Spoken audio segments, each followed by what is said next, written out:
Zero tolerance two Awami League. Awami লীগের পুনর্বাসনের ক্ষেত্রে ফেসিবাদ বিরোধী যে রাজনৈতিক শক্তিগুলো ছিল 5ই আগস্টের পূর্বে, সেই প্রত্যেকটি রাজনৈতিক দল আওয়ামী লীগের পুনর্বাসনের প্রশ্নে জিরো টলারেন্স, ছাত্র সংগঠনগুলো জিরো টলারেন্স নীতি অবলম্বন করবে। অর্থাৎ কোন ফরম্যাটেই আওয়ামী লীগকে পুনর্বাসিত হওয়ার সুযোগ দেওয়া হবে না, কোনো ফর্মেই আওয়ামী লীগ পুনর্বাসিত হবে না, তারা যত চেষ্টাই করুক না কেন। এবং সেটির এক্সটেনশনে হচ্ছে আমরা দেখতে পাচ্ছি বাংলাদেশে যে আন্দোলনগুলো বিভিন্ন সময় এখন দানা বাঁধছে, আন্দোলনের একটা উপলক্ষ তৈরি হয়েছে যে প্রত্যেক দাবি নিয়ে রাস্তায় এসে একটা মৌসুম চলছে।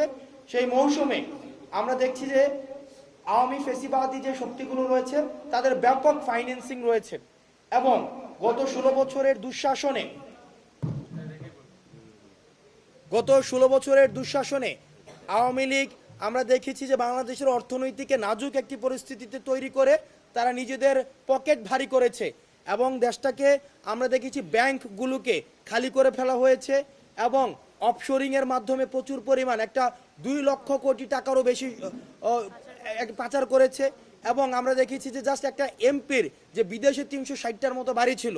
তো সেই জায়গা থেকে আমরা সিদ্ধান্ত পৌঁছেছি নীতিগতভাবে যে গত 3টা ইলেকশনে যারা নির্বাচিত হয়েছে আওয়ামী লীগ থেকে দ্রুততম সময়ের মধ্যে তাদের সম্পদ বাজেয়াপ্ত করতে হবে।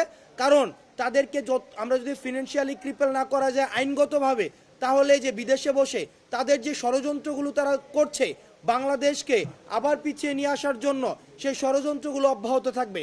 সেই জায়গা থেকে এই অন্তর্বর্তীকালীন সরকারকে সুস্পষ্ট এবং দৃশ্যমান পদক্ষেপ নিতে হবে। আমরা আজকে নিচ্ছি, কালকে নিচ্ছি, পদক্ষেপ নিচ্ছি, এই ধরনের বিষয় না। আমাদেরকে সুস্পষ্ট এবং দৃশ্যমান দ্রুততম সময়ের মধ্যে পদক্ষেপ নিতে হবে, যেটির মধ্য দিয়ে যারা নির্বাচিত হয়েছে আওয়ামী লীগ থেকে তাদের সম্পদকে বাজেয়াপ্ত করতে হবে।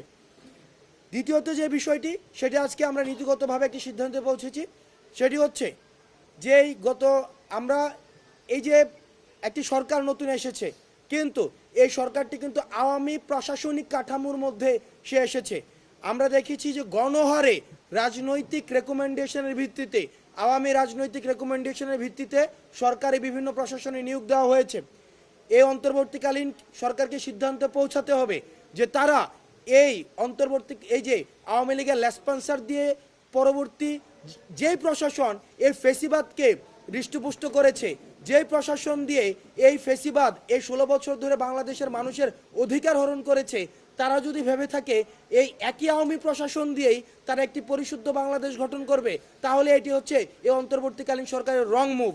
সুতরাং এই বাংলাদেশ নিয়ে মানুষ যে স্বপ্নটি দেখছে, সেই স্বপ্নটিকে বাস্তবায়ন করার জন্য এই অন্তর্বর্তীকালীন সরকার দ্রুততম সময়ের মধ্যে এই প্রশাসন থেকে আওয়ামী রাজনৈতিক রেকমেন্ডেশনে যারা নিযুক্ত হয়েছে তাদেরকে বাদ দিয়ে আবার এই প্রশাসনিক কাঠামো পরিশুদ্ধ করতে হবে।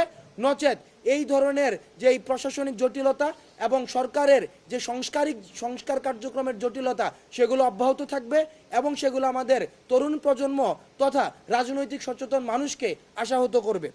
তৃতীয় যে বিষয়টি, সেটি হচ্ছে আমরা দেখছি যে বিভিন্ন প্রাতিষ্ঠানিক আন্তঃকলহ যুক্ত হচ্ছে। সেইখানে আজকেও আপনারা দেখেছেন মাহবুবুর রহমান মোল্লা কলেজে একজন শিক্ষার্থীকে এমন কেউ পিটাচ্ছে যে যাকে কোনোভাবেই ছাত্র মনে হয় না। অর্থাৎ ছাত্র পরিচয়ে প্রত্যেকটি আন্দোলনে আমরা ইতিমধ্যে বিভিন্ন জিনিস আপনার মিডিয়াতে এসেছে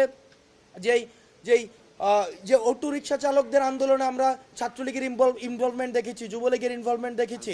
তারা একটি উপলক্ষ খোঁজার মধ্য দিয়ে আমাদের মধ্যে কলহ সৃষ্টি করার মধ্য দিয়ে তারা পায়তারা করতে চায়।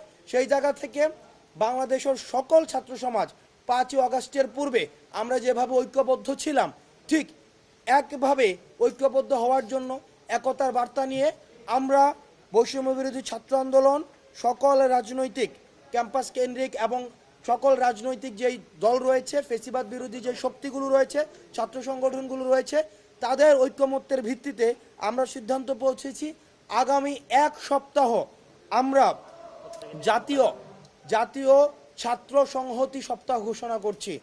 আমরা এই জাতীয় ছাত্র সংহতি এই সপ্তাহে আমরা যারা ফেসিবাদ বিরোধী যে রাজনৈতিক দলগুলো ছিল, ছাত্র সংগঠনগুলো ছিল, তারা বিভিন্ন প্রতিষ্ঠানে যাবে এবং সেই প্রতিষ্ঠানে তারা ওই একতা এবং সংহতির যে বার্তাটি সেটি পৌঁছে দিবে এবং আওয়ামী পুনর্বাসন, ছাত্রলীগ পুনর্বাসন বা আওয়ামী ফেসিবাদ শক্তির পুনর্বাসনের জন্য আমাদের যে ঐক্যবদ্ধ থাকার কোনো বিকল্প নেই, সেই বার্তাটি পৌঁছানোর জন্য আগামী এক সপ্তাহ এবং প্রাতিষ্ঠানিক মেলুবন্ধন আমাদের সুদৃঢ় করার জন্য আমাদের এই কর্মসূচিটি ঘোষণা করা হয়েছে।